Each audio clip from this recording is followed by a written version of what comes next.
আসসালামু আলাইকুম রহমতুল্লাহ। যে মেডিসিনটি দেখছেন এটির নাম হচ্ছে কলনসোনিয়া, জার্মানি সিলপ্যাক মেডিসিন। পাইলস অর্শ রোগের জন্য কার্যকরী একটি মেডিসিন।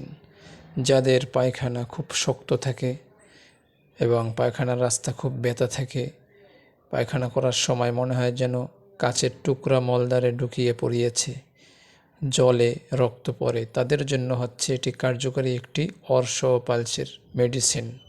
সিলপ্যাক পেতে আমাদের সাথে যোগাযোগ করতে পারেন এবং রোগের আরও অনেক বিষয়ে জেনে, রোগীর অনেক সিমটম জেনে ঔষধ খাওয়া প্রয়োজন, মেডিসিন প্রয়োগ করা প্রয়োজন। তাই সিলপ্যাক কার্যকারী অরিজিনাল জার্মানি মেডিসিন পেতে চলে আসতে পারেন আমাদের মুসলিম হোমিও হলে। যোগাযোগ করতে পারেন যে নাম্বারটি দেওয়া আছে সেই নাম্বারে। সকলে ভালো থাকুন, সুস্থ থাকুন। আল্লাহ হাফেজ।